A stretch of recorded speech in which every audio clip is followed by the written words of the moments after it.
Good evening, ladies and gentlemen. Welcome to the April technical meeting of the Perth branch AusIMM. For those who don't know me, my name's Ivor Roberts and I'm on the committee, and my role is to assist in these technical talks. Our talk tonight has quite a long title. It's How Can AusIMM Help to Rectify the Significant Reduction in Productivity of the Australian Mining Industry? And our speaker is well known. It's our chairman of our branch. And the broad outline of the presentation is, and I'll just read it, since the year 2000, the productivity of the Australian mining industry has dropped by 50%. While we can blame the Australian dollar and wage rates, there are other contributing factors over which mining industry professionals definitely have some control. Chris will lead a discussion and a series of presentations and slides on some of the issues associated with this loss in productivity. Chris has been in the mining industry for 45 years. He's worked as a miner, mining engineer, mine manager on sites from the Arctic to the Equator for 14 years before taking corporate roles. He has a Bachelor of Science in Mining Engineering. He holds first-class manager certificate in mine manager certificate in competence. Is that correct? I think, is it? No. The WA ticket. WA ticket, right? That'll do.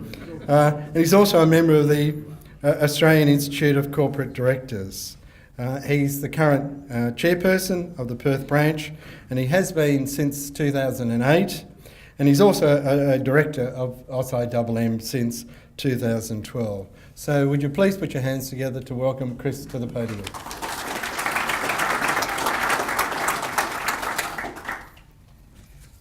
Colleagues, ladies and gentlemen. First of all, I'd like to thank Graham Lumley of GBI Mining for the graphs and underlying statistics. Some of these were presented at the Open Pit Conference in Perth in September last year. However, after seeing and discussing the information, I felt the information needed much greater exposure. Now, first of all, if, as you came up the stairs, you'd seen that number and you were asked the question, what is it? You should have all the mining engineers getting a gold star, half the metallurgists and none of the geologists. Because geologists work on a different time scale.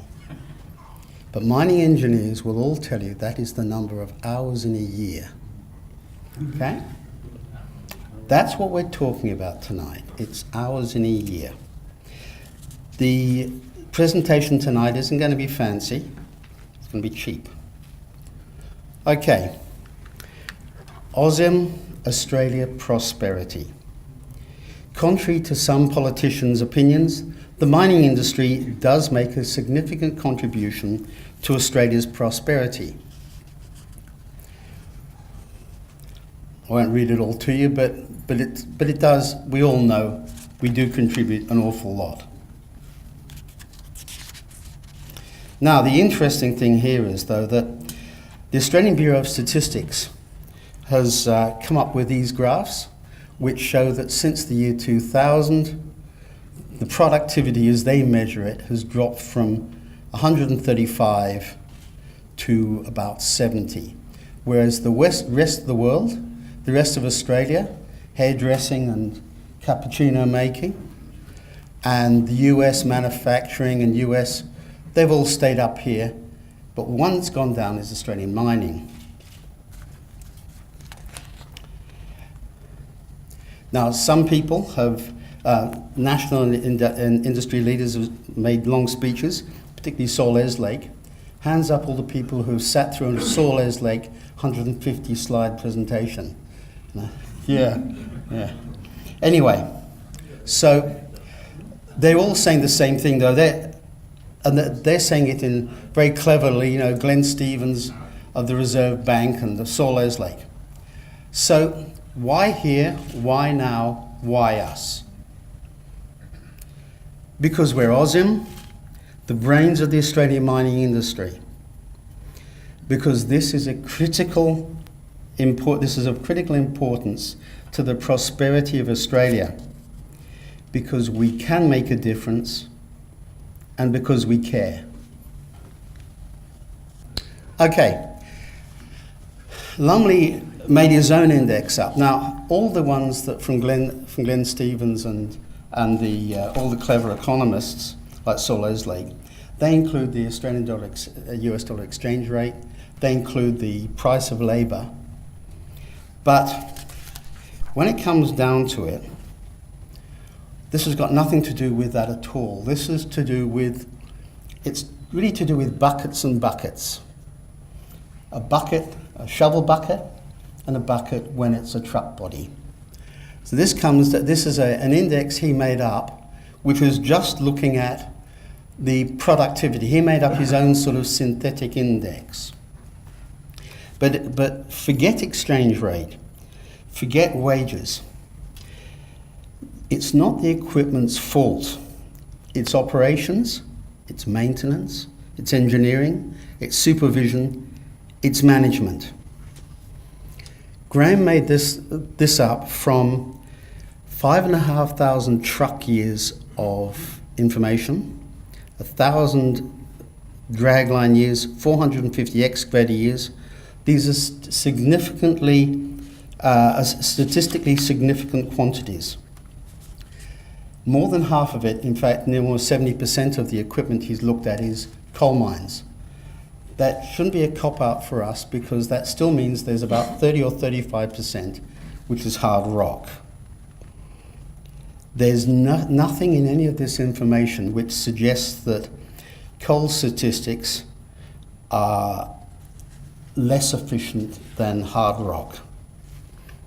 Now here we go with the scary slides. So that was the black line was the world, and here's us, and here's North America. Okay, this is really replicating the Bureau of Statistics slide a couple back. This reduction will negatively impact our competitive position, and it's getting worse by the day. Now, a couple of thoughts. It goes back to your high school statistics. Remember, the median means that 50% of the fleets are worse. Okay? That's the average. 50% of them are worse.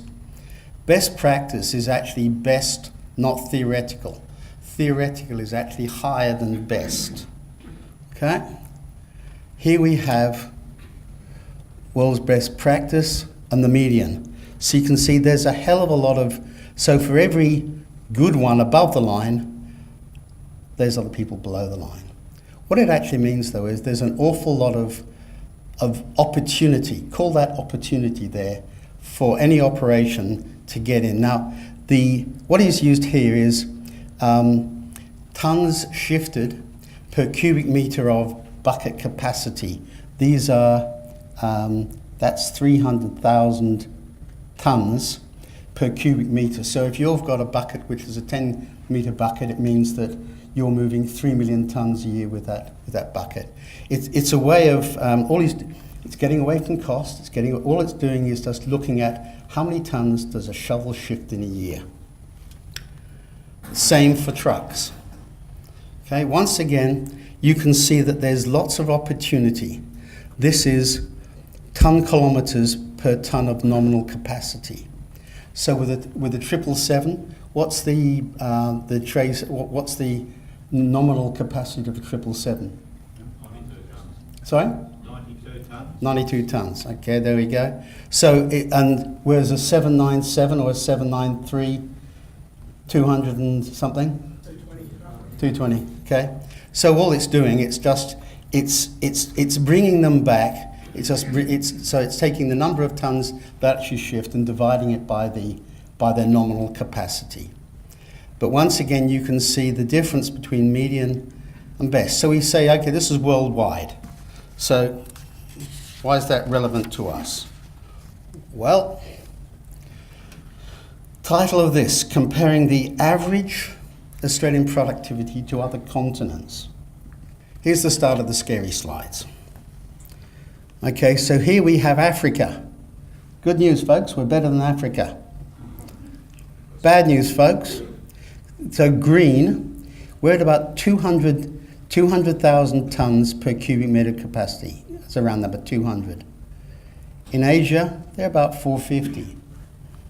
So you got that? That's a pretty scary number. That means that you've already put an operator in the cab, you've already put diesel in the tank, you're already clocking up hours, and every hour, all the diesel you're burning, you're only getting, what's that, about 30% of the tonnage they're getting in Asia. Similarly, and then also, but what's interesting is the gap between us and North America and Asia. So these ones are converging here, and we appear to be going the other way. So unless, like climate change, there's a sudden hockey stick there, our competitiveness is reducing. So that's the shovels, and you think, okay, maybe just shovels. Wrong. This is trucks. Once again, here we are down here with Africa, and we'll call ourselves, let's say we're about 35, and here's North America at 90. We're only about a third of North America. Interesting to contemplate that, because that says that every time that a multinational company has an investment decision to make, in Australia, they've got to buy 3 times as many trucks and excavators as they have in a lot of other places in the world to ship the same tonnage. What that's doing is it's making us uncompetitive for capital. And once we do start operating, it puts us in the top quartile as far as our operating costs go, because it costs us so much to operate to get the same unit of product out. This is just to do with buckets. It doesn't matter about grade, it doesn't matter about anything, it's just tons. So you can take away all the other alibis. You can take away all the geometallurgy thing of what the recovery in the mill is. You can take away the grade, the cut-off grade. It's just about, it's tons and kilometres. Now, maybe you say, well, we're hauling it too far. I don't know. But if you do that, the further you haul it, the more kilometres you get. So by ton kilometres, it's actually the productivity of the truck or the productivity of the shovel. It's a very simple little number, and it doesn't give you anywhere to hide. Anyone got any questions on that? Pretty simple, isn't it? This reduction must negatively impact Australia's competitive position for what I just outlined, both the capital where multinationals have competing capital demands, and then once you get out in the marketplace, if you're still selling the gold for $1,500 an ounce and it's costing you $1,400, no, them's the breaks. The mining industry in Australia is facing a viability in the short term and sustainability in the medium term crisis. We know that it's already hit the coal mines of the eastern states. We've already seen the whole thing of the mines shutting down and people selling, Rio's selling off their coal mines. But is this really necessary? That's if you like a top-down decision, just saying, well, it costs too much. But the people in this room, as I said, are the brains of AusIMM. AusIMM is the brains of the Australian mining industry. We've got to start doing some thinking about how the hell to get more ton kilometres. Now, I'm sure some of you must have spent delightful summer vacations sitting on the side of a dusty road with a Seco stopwatch, timing trucks, timing shovels. It's called time and motion. That's what it was called back in the 50s and 60s and 70s. Hitachi EX500 that just with a bit of thought, and that's all it took, was thinking. They didn't have to put racing stripes on the side. They didn't have to put higher octane fuel. All they did was think. They put a trainer in, They doubled the annual production from that fleet. Then they looked at their time and motion, and they got it from 8.6 up to 23.6. Remember that first slide I showed you between the best and the median? There is an enormous, if you're below the median, there's an enormous improvement gap that you can go across. You can do, it is enormous what you can do if you think about it. And that's all it's going to take, is a bit of brain power. The communication of this information is at the core of the AusIMM Charter. So, ideas, now I said it wasn't going to be long, because what I'd like us to do, if possible, is to have a think about what I've put up there. Have a think about it. And what suggestions have you lot got about how we can improve the Australian mining industry? Because it's as simple as that. If we don't do something now, it's all well and good for Sol Eslake and everyone in the Bureau of Stats to say the Australian mining industry is doing terribly. It's all well and good for people just to sell mines off because they're not in the top 5 coal mines or the top 5 diamond mines or gold mines in the world. But when it comes to it, the prosperity of Australia depends on getting this right. Because if we go on the way we're going to be a lovely eco-travel destination. And that isn't in our charter. But anyway, this is what it comes down to. Now, Graham and Lumley and I have talked about this a fair bit. And the interesting thing is that the year 2006 was a pivotal year with the supplying by Australia to China of raw materials. That's when we started digging for Australia. We were digging to fill ships. And it may be when we started to take our eye off the ball as far as how clever have I got to be. All it was buy more equipment. Some of you may remember that's when people were buying trucks and they couldn't get them with tyres. You had to get them with wooden clogs on. That was when we went into the first desperate shortage of mining equipment. So people just got lots of more mining equipment and just filled ships.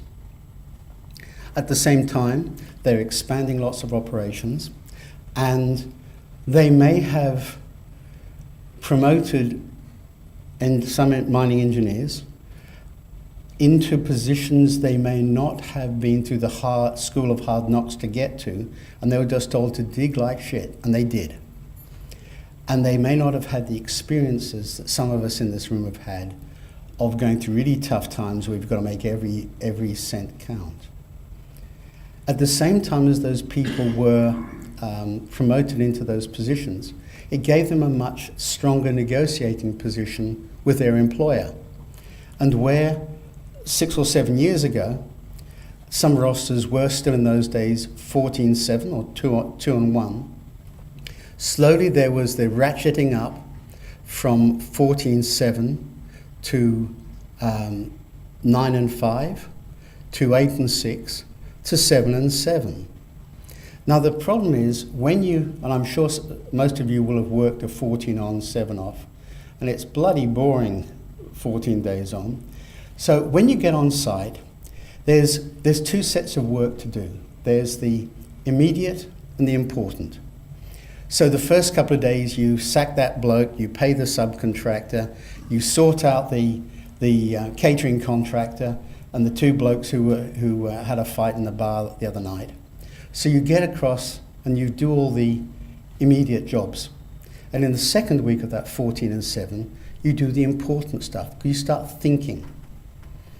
The trouble is, when you move a roster to 7/7, you've still got the immediate things, and by the time you've got the immediate things done, your wife's ringing up to ask you, did you get the gas bottle for the barbecue we're having at the weekend? And you're off back down to Perth again. So a lot of times, on a 7/7 roster, you just don't get the time, you don't make the time to do the important thinking. So it may just come down to coming along and recruiting students and getting them up there to do timing. Now this isn't just, Graham Lumley shared his client list with me, and the obvious thing that shows in his client list is there are no contractors who have used his services. There are no small companies. The big companies have used him on some of their operations and not on others. A lot of coal mines have used him, but not a lot of hard rock. But there are some big hard rocks in West Australia have used him, but not many. There's a tremendous opportunity for each operation, be it consultants, there's an opportunity for consultants to go out to their regular clients and say, can we have a look at what you're doing? Or when you're up on site, to watch what they're doing and have a think about it. Because this is the massive saving that can be made. Once again, 8760, that's the number of hours in a year. Now, is someone aware of what some of the larger operations are, how many hours they're actually getting to actually drive or dig with in a year? Some of them it's about 3,000, I believe. That's not a very big bit of 8,760.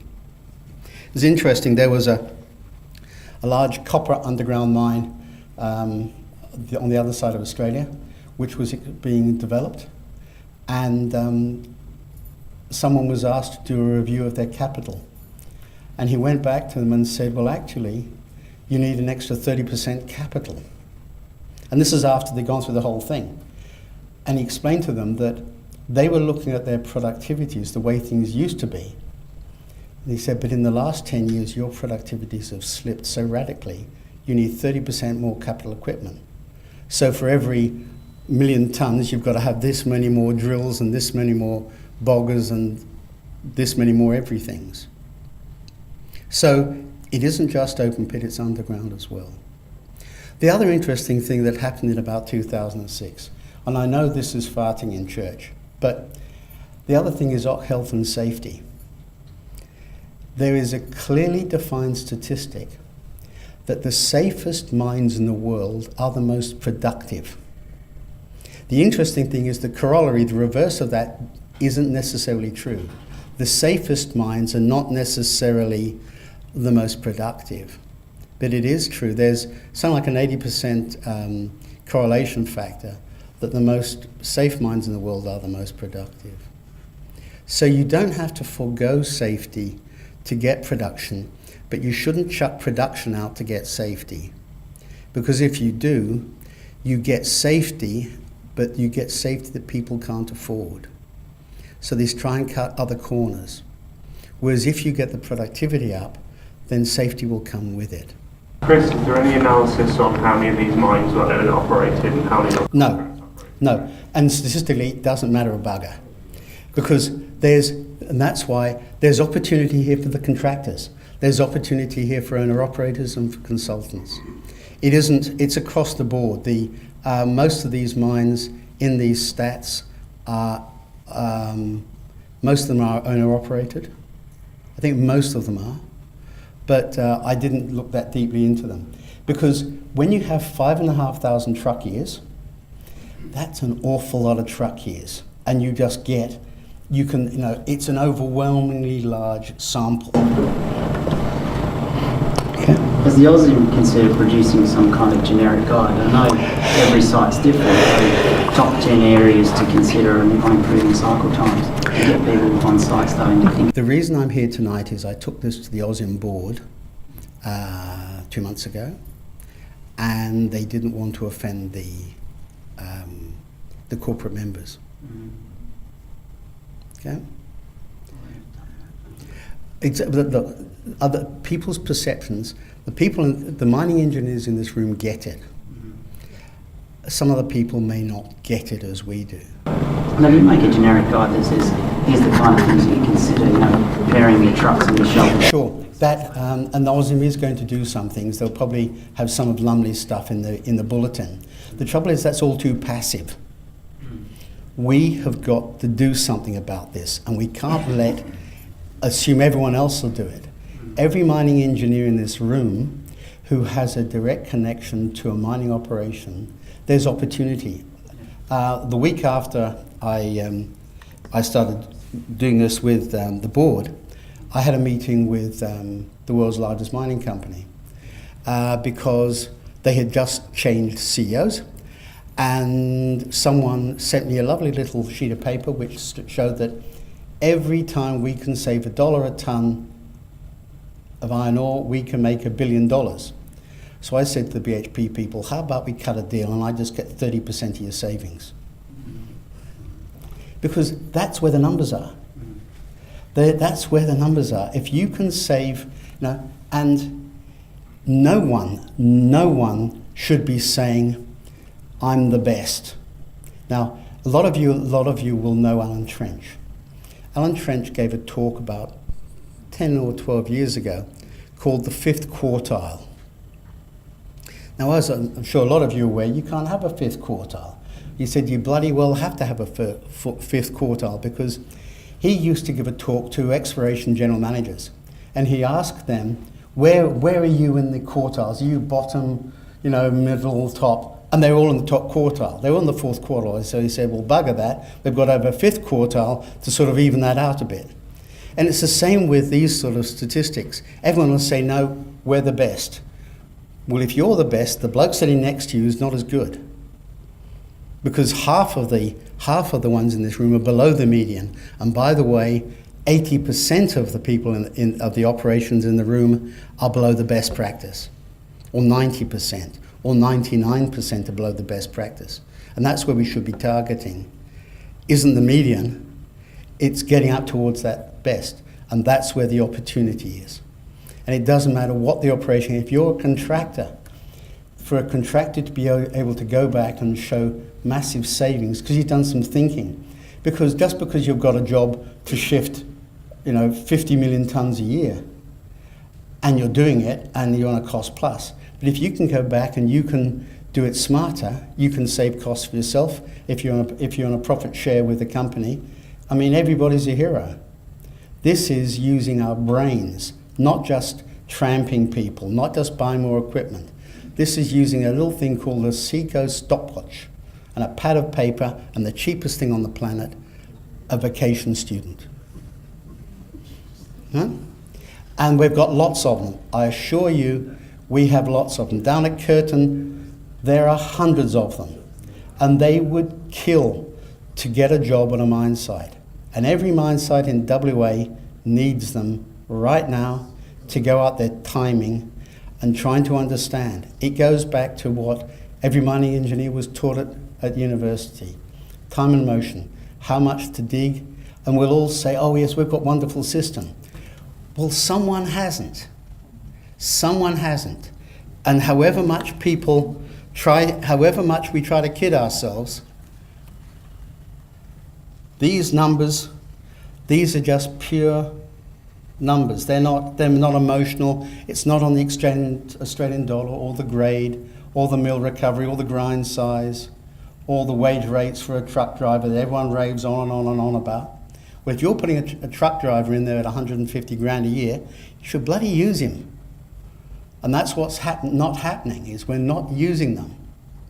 We're just not using them. But this is the point, that it will be wonderful to see that some of these numbers will go up, but I guarantee you that there's only going to be 2% of the trucks which are running automated this time in 5 years. There's going to be an awful lot of trucks that aren't automated. So let's not try and cop a plea on this. This is at the heart of every mining engineer, should be. It's got nothing to do with metallurgists and geologists, apart from if they also want to improve the prosperity. They can surreptitiously get a watch out, and it's coming down to time and motion. It's how much are you filling a truck? How much are you filling a bucket? That's all it's buckets and buckets. It's carrying buckets. It's just like Mickey Mouse and the Sorcerer's Apprentice. The more buckets But maybe we call 797s now rather than 777s. Now Alan raised that question. I haven't put up that slide on purpose. It's interesting to note that Graham Lumley wasn't able to present this talk at the Iron Ore Conference last year because he was in Peoria, Illinois, which Mr. Piercy will tell you is a wonderful place and is also the home of CAT, because the slide that he showed that was presented at the Iron Ore Conference showed that a 777 is 40% more productive on this same index than a 797. And Kat was saying very politely, why is this so? And it isn't. What Graham's doing is he's keeping score. He's trying to improve things, and so he was instrumental in. He saw this. He suggested this, and then he took it from there to there. But if you can do that in a coal mine, we can do it in a hard rock mine. There's nothing magic about coal. It's just buckets and buckets again. You know, they're bigger buckets. So Chris, on the operating hours that's available, which is what we're talking about really, what's the effect on pure productivity rates on operating hours, and is it purely people or is it equipment? This is buckets and buckets. Someone mentioned to me mentioned it to me down at Boddington. I'll answer your question. Down at Boddington, apparently, during their smoke, I'm not sure about their smoko breaks, but during their crew breaks, they actually get other people to drive the trucks. So once again, they don't just say, oh, well, we'll just hack out 3 hours every 24, 2 hours every 24. They actually put someone in them because it's much cheaper to put someone in them than it is to have it sitting empty. So once again, it's just hacking into that. It's just trying to claw your way back up to 8760. So the Australian operations versus the, let's say, Asian operations, where do they sit in operating hours in comparison? That isn't, I don't know, that isn't in here. All this is saying is a year is a year is a year. It's 8760. How many tons? No, but he's not working on that. He's just working on how many tons in a year. So it's because otherwise you can finesse everything. And I didn't go. I already went through his drawers in some detail, but there's only so much you can canoodle out of someone. You've got 5,000 equipment hours. The breakdown of those into productivity versus purely hours is actually quite important, and he will have a base data behind that to enable those sort of things. I think what's missing from this is the breakdown, and that's the next step. No. It's got nothing to do with that. It has. All about No, it hasn't. It's got nothing to do with it whatsoever. No, it has a lot to do with that. No, it doesn't. You've got to go back to the stats. It's about the machine, not about. And if the machine is sitting there doing nothing, using up hours doing nothing, it's not moving buckets. Yeah, and hence that's the important, operating hours will tell you that. But it's about the tonnes per kilometre or the bucket Totally size, agree. how many That's an buckets efficiency issue, yes. Yes. Yes. That's what it's meaning, efficiency. There's efficiency and there's productivity, or there's total hours. And they're important measures. And he will have the data to do that. Sure. And so will everybody else for their mine without having to pay him a ZAC. It's everyone to look at what they've got in their operation. And sure, some of it's maintenance. As I said earlier, it's to do with management, operating, maintenance. And it's using, there's mean time to repair, mean time between failure, all sorts of things. But what he's done is distill it right down. Just get rid of everything, but just the true essence of it. If you've got a 100-ton bucket, how many tons do you move a year with that bucket compared to other places around the world? I think that's moving a lot more. And that comes down to the product, comes down to the viability of Australia. It's as simple as that. If we go on like this, Australia will no longer be viable. Simple as that. At the back there with the microphone. Chris, I agree with pretty much everything we've heard tonight, and I think you've picked the right slide to leave it on, and that is vital. And yeah, we can talk about all the bits and pieces, and the farting in church comment was quite correct. The biggest issue I see with this, technically this is not difficult, and there'll be enough people in this room to know how to physically do it, but how do you make it fashionable? You have to make everything fashionable nowadays, and that's the hard challenge. Which is why I wanted to present it to the CEOs. I wanted to have a series of leaders' lunches and to sit down next to the CEO of Newmont and show him that slide. And now Newmont's probably not the one to do because they've actually used Graham a fair bit. They've actually been fairly smart because you can see they've used him in their hard rock. Yeah, Chris, John Batista from BHP Billiton. My take on this, and you ask about whether it's fashionable and whether it has the attention of CEOs and so forth. I can tell you that this very issue has the very close attention of very senior people within BHP Billiton. And I can also say that from not only from their observations but from mine, BHP Billiton is by no means a world leader in this. We're in it with everybody else in terms of the amount of hours that we're using our gear in a year and the productivity that we're getting out of it. So we've got a long way to go as well. But let me relate an experience that I've had over the last 10 years or so. 10 years ago I was working at a mine, a large open pit copper gold mine in New South Wales, and we had a fleet of brand new Cat 793 trucks, and the expectation out of those trucks in terms of hours per year was that they would achieve 7,000 operating hours per year out of 8,760. So that's the amount of hours per year that the truck was actually doing useful work. Now, that was a brand new fleet of trucks. You can back that off a bit with availability dropping over time and get it down to 6,500 maybe, but that was the expectation, and that was back in 2000. 12 months ago, I had the opportunity to have a look at some of our iron ore operations in the Pilbara, and the plans there are showing around about 4,500 operating hours per year out of the same fleet of trucks, Cat 793s. Therein lies the problem.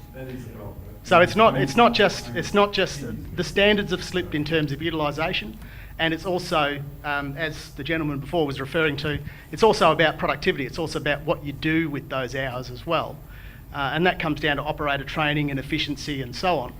But the key thing that you've got to get right first is those operating hours, and we have a long way to go in improving that and getting it back up to where it should be. Thanks. And John makes a very good point. We'll hear it from all the Australian politicians. They'll say, we can just increase productivity by sending everyone to university. We can do it by having different workplace agreements. Doesn't matter how you do it. You can do it by magic for all I bloody care. But you're only going to get to 8760, but you've got to get as close as you want to asymptote to that. If you want to stop for half an hour on Christmas Day, good on you. Chris, that's a good slide to have sitting there. The operative sentence in there, employed an external trainer over 2 years. Yep. Now that's an indictment on the industry. Absolutely. You go back to the graphs you were showing that shows an increase to a point and then suddenly it slides off. What's different on both sides of that peak?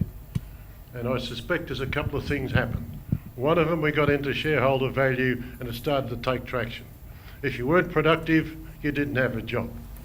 And progressively we got rid of the experience. We started doing fly in, fly out, getting the changing in rosters, and we finished up with people who don't own their jobs. Now, yes. I don't care whether you're a general manager who flies in and out, a manager, a supervisor, doesn't matter. If you're not living on the job all the time, you do not own it. You walk away at the end of the week and you don't do anything until you get back. All the things you were talking about never happen because no one thinks about doing them. Because they don't have time. It's the difference We've got to between... get back to people owning their mines, living with their mines and operating them. And when you're doing that, actually giving yourself some scope to train people on the job as they're going. Yeah. There's an industry out there currently called mentoring and coaching. For crying out loud, where did that come from? People say to me, thanks for helping you on the way through. And I say, what did I do? I was doing my job and I was training people, developing people to have the next line of people coming behind me. We don't have that anymore. We're now using mentors to help managing directors do their jobs. That's what's wrong with us. And the other key word, utilisation. Forget productivity, utilisation. You can have any availability, but if you're not utilising the bloody availability, you ain't got anything. Just next to you there. Hi, Chris. I agree with what Paul said, and it's interesting what John just said about utilisation. But I think I guess I'm just agreeing with Paul in a way. I think we're just kind of dumbing down our minds. You know, we start off with a skills shortage, then our reaction to our costs is to reduce our technical people. You know, the mining companies are cutting back on their technical people as the first port of call, and then there's locking out of consultants. So we're kind of, you know, with the fly in fly out, with the skills shortage, high turnover of people. The technical people aren't learning how to operate in the mines. You know, why aren't the utilisations up? I guess they've been charged with producing a certain tonnage, and they've been throwing equipment at it. They've probably got a whole lot of underutilised equipment sitting around and don't actually recognise that they've got it. So that's what I worry about. Just dumbing down, reducing the amount of technical input to our decision making. Absolutely, and this is the why here, why now, why us? Because some of you may have come along last week to the ASX meeting about JORC 2012. There were over 1,000 people in that room last week. The rest of Australia, if you take Sydney, Melbourne, Brisbane, Adelaide, was less than 800. So that gives you that Perth is very relevant to the Australian mining industry. So that's why here, because AusIMM is biggest, 30% of AusIMM is Perth branch. If Perth branch can't make it go, nobody bloody can. Why now? Because we're doing a kamikaze. I mean, that, you know, we should call that graph the kamikaze graph, you know, because that's what it's doing. It's heading, you know, once you've got, you know, there's 100, there's 70, well, you know, it's not far to go before you're out and out, just not, you're just not competitive. And then, why us? Like I said again, because we're the brains of the Australian mining industry. And if we can't help the Australian mining industry, no one can. So everybody, be they part of an owner's crew, or a consultant or a contractor, this is relevant to everybody. So there was a question over here. I have to talk loud then. I'm a metallurgist, so all this talk about trucks and things is a bit removed from where I sit. But what I'm seeing, and what I have seen in the metallurgical side of things, is there has been an attitude amongst executive management in some organisations that you don't need technical people because the operators know how to do stuff. And one of the problems is they haven't set standards for the operators to operate by. So the operator knows best, and every crew has their own way of doing things. Now, one of the things that kills metallurgical plants is variation. And I've seen metallurgical plants where every crew had its own way of doing things and actually marked the equipment how they had it set up. So when they came in, they changed the settings that were there to their own particular settings. So they'd spend half the shift getting the plant set up right from how the other guys had done it wrong, and then run it for half the time the way they wanted. The next crew would come in and do exactly the same thing. One of the things that would probably help trucks as well as metallurgy is actually setting standards by which people should operate, reducing the variation, and making changes that are coordinated to work out the best way of operating. And I've seen this done in a smelter, and it made a huge difference to the productivity of the smelter. Absolutely, absolutely. But that comes back to thinking, and that comes back to the important that in any pit, a pit is a dynamic place, and we do with the geologists and everyone, we do all this, do kriging, and then we do whittling, and we do the theoretical. Now, the talk next month is going to be, why do 50% of all feasibility studies fail? Correct? That's what? Something like that. And that's because you do everything there on the theoretical, and then you get into the actual. And that's where it comes back to that, the immediate and the important. And you're exactly right. You're exactly right. But if the people don't realise what's important, then they're not going to do anything about it. And this comes back to us. We've got to, because there are people here who are insidiously on the inside of owners, of consultants, and of contractors. And we can all do it, and we can all be superheroes in this.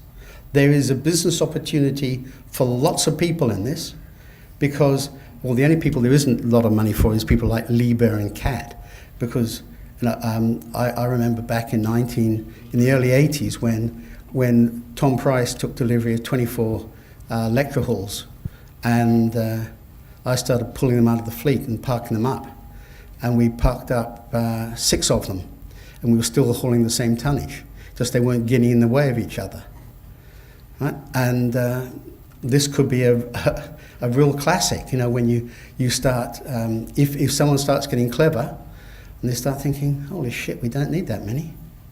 Right? But anyway, look, you're coming up with ideas. It's great that you're coming up with these ideas. What I would like, there's an email address for Perth branch. What is it? It's info at. Anyway, it's in the newsletter. What we should do, we've really got to pursue this, and I'm going to be coming back and haunting you in 6 months and asking you, what have you done? Because there are people here from big companies and there are people here from consultants. And there's got to be an opportunity in this for you. It's not a question, it's a statement. I'd like to add fuel to the metallurgical fire here. I agree about standard operating procedures. They're great, and it's like you say, every ship has different procedures, and if you enforce the procedures, then you can get standardisation. But standardisation only goes so far. You have to make continuous improvement. My experience, shortly before I left New Zealand Steel, which was part of the great BHP empire, and that was about 2 years before I left. The expats from Australia were starting to trickle back to Australia, and so the locals were being put into management positions. At the time I left, the managing director was ex-marketing, and all of the line managers, like iron making, steel making, etc., were all ex-maintenance. Whenever I proposed improvements to standard operating procedures, like to run trials, they'd always be turned down on the basis that we don't want to do things differently tomorrow. We want to do tomorrow what we did yesterday, because what we did yesterday didn't cause any equipment to break. Yeah. And it's a management attitude. If there's not a continuous improvement attitude from management, nothing's going to improve. Yes, that's true. Okay, well look, we should probably go. Hang on, is it a good one? Absolutely. My name is Chris Begay. Chris, we've been concentrating on open pit mining. I think we will have to have another session concentrated on underground mining, guys, because we're missing the point here. I mean, not missing the point. We left underground mining completely out of the question. Well, guys, there's a bit of a different story. I think we need to have a similar session concentrated on underground mining. That's it, what I'm going to say. Cheers. That's very good. As long as you can find someone to steal the info from, go for it. When you're ready for a talk, you tell me. I'll help you. No, you won't help me. You will help us, and you will do it. Absolutely. Now, okay, just before we break, because bear in mind, this isn't me, this is all of us. And it's only me because it really grieves me when I saw these, and I was a bit thwarted with the board, so I thought, bugger it, I'll start where I can maybe make the most impact, when I went to that talk last week and saw 1,000 people there compared to 200 in Sydney, 220 in Melbourne, I thought, it's blindingly obvious. This is the place to make it work. Now, look, before we all nick off, in the CEO's newsletter that came out today, I just wanted to raise something. The Consultant Society Committee has been reformed as opposed to reformed.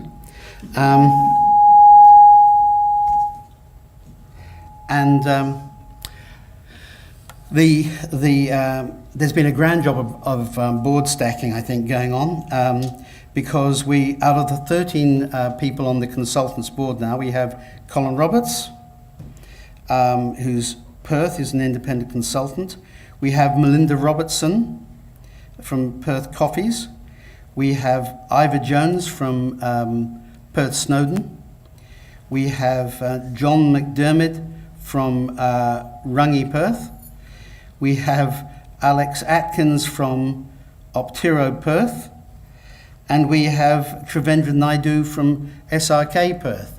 And so I think that's once again, it's a really good indication of the importance of the Consultant Society to our members. That I'm also on that committee. Yep. Steve Rose.